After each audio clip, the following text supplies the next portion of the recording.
I think I'd have Citlali above Shilona too. God! Do you guys want to listen to Royal Weapon Slander, by the way, chat? I'm down to explain it again.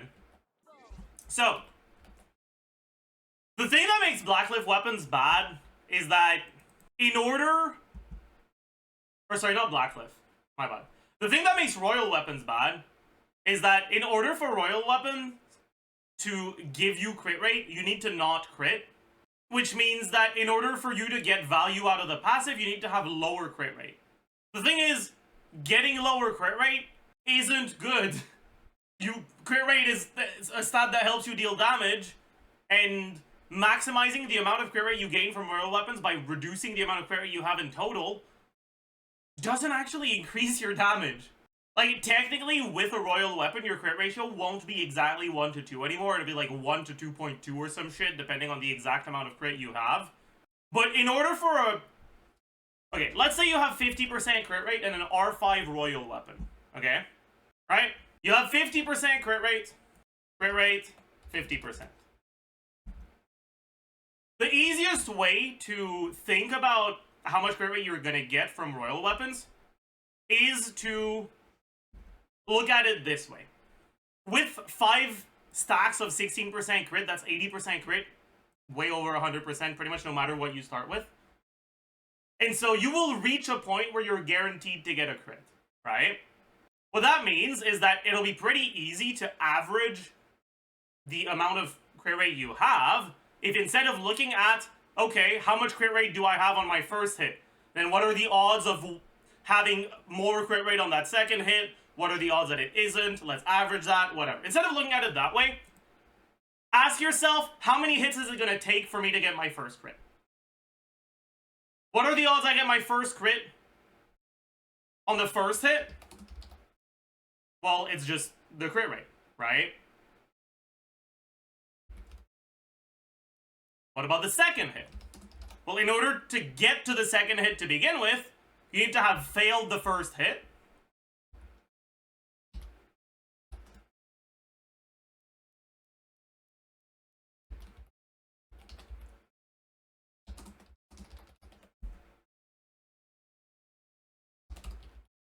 And then you need to crit.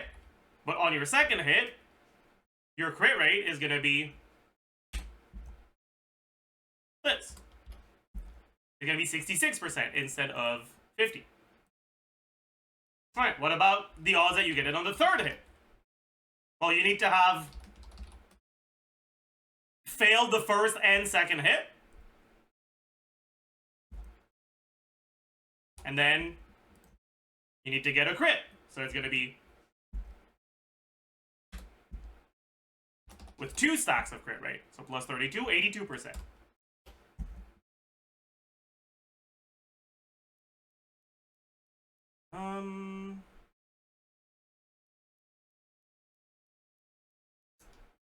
And what about the fourth hit? Again, you need to have failed everything. And then you need to get a crit.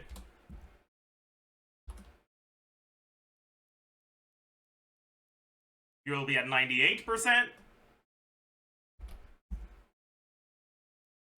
And then finally, 5th hit, you're now at over 100%, so it's just going to be whatever is left. So, 50% that it takes 1 hit, 33 that it takes 2, 13.9 that it takes 3, 3 that it takes 4, and 0.06 that it takes 5. So on average, it'll take 1.7 hits to get a stack, which means your effective crit rate is now 58%. 59, whatever.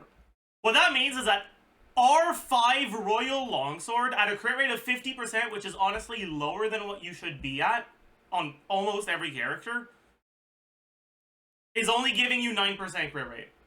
That's it. That's all the passive does. It's really bad. It's really bad.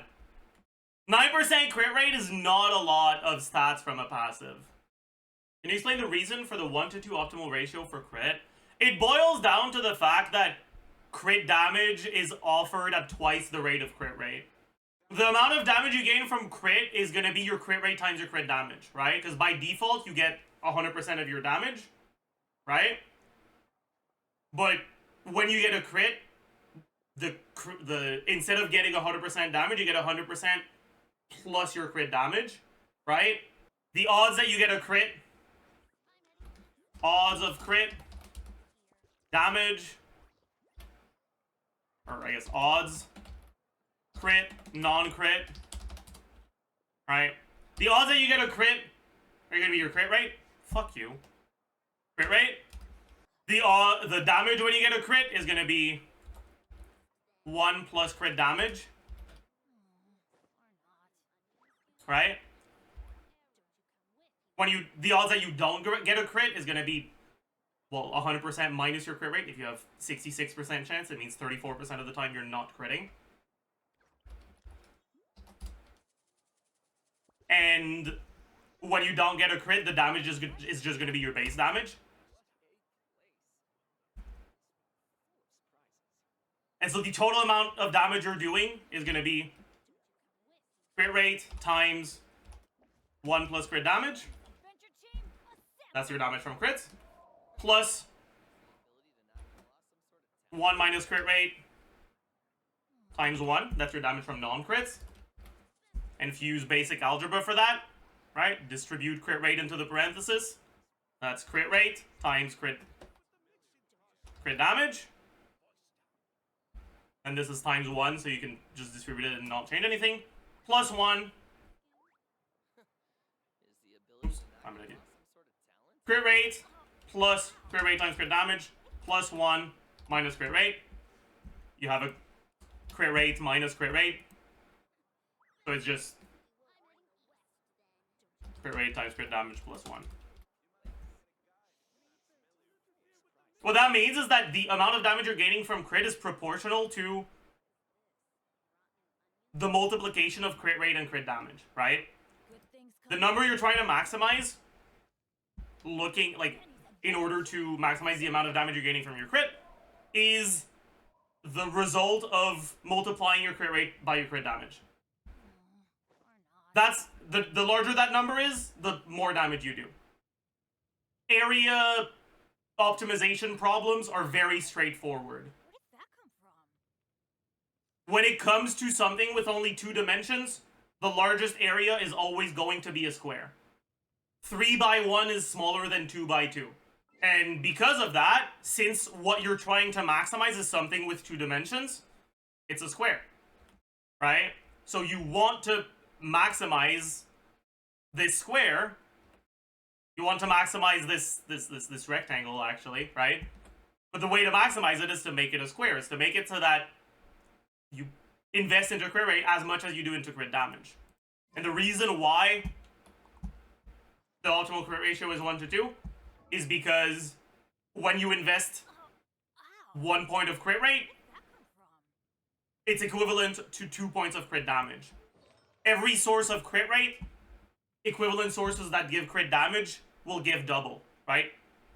31.1% crit rate from a circlet, 62.2% crit damage. 3.3 on a substat, 6.6. And so if you attribute as much investment to both of them, you'll end up at a 1 to 2 ratio. What's the unphased optimal ratio again? It's not static, but it's generally close to 1 to 2 to 3. But I don't know if that's necessarily true now with Citlali. Because maybe with Citlali, you would rather not get the A4 proc, so you can get an additional melt. But I think that's a little too much. What's Child's optimal ratio? 1 to 2. Child doesn't get anything from crits, like anything special from crits. People often think that he does because they don't properly read his passive, right? They see this and they're like, oh my god, you want to build a lot of crit rate on Child, right? Applying the Riptide status doesn't actually do anything.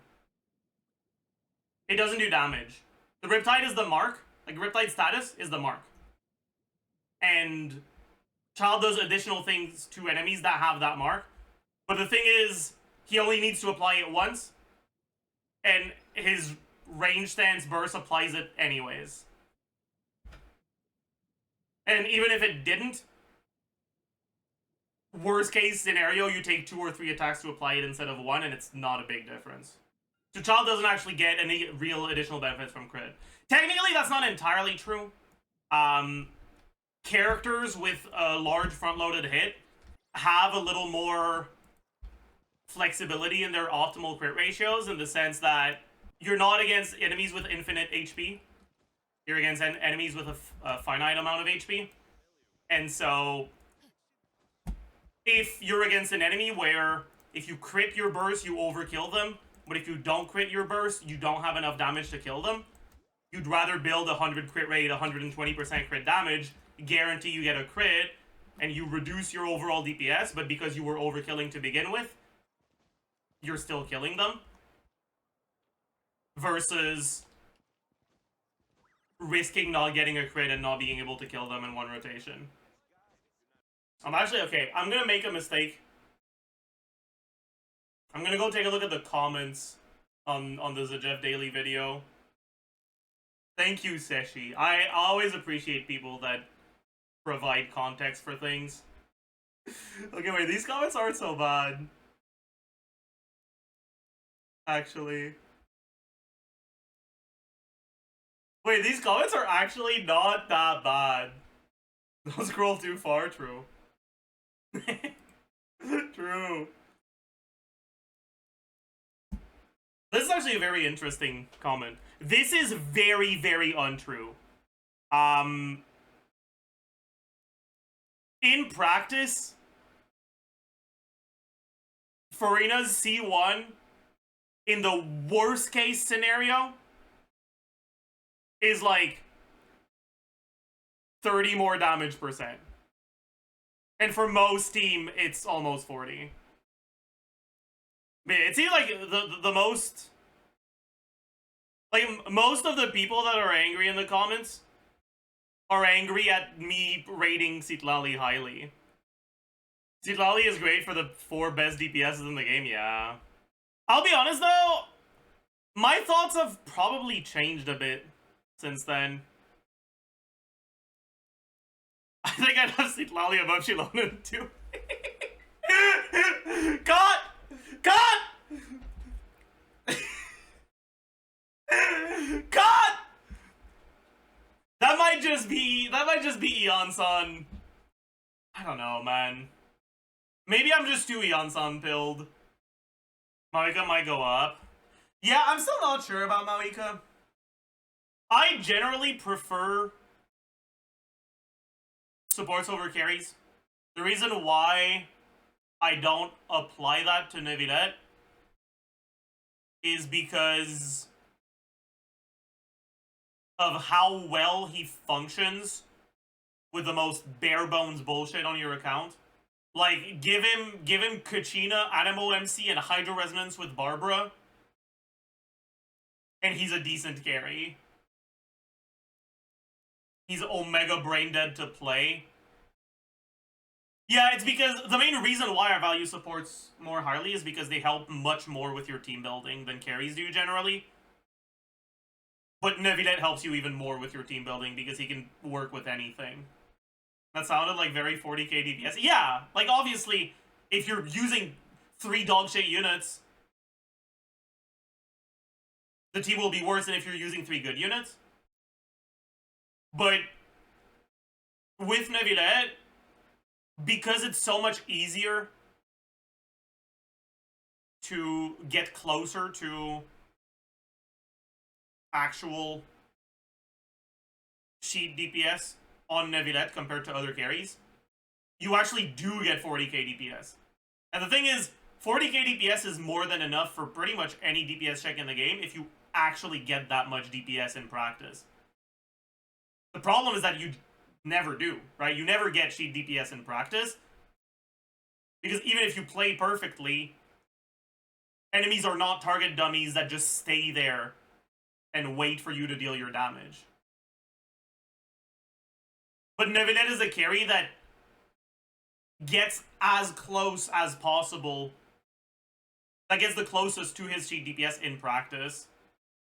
Which means that even a dog shit Nevinette team is generally still going to be strong enough to clear content in time.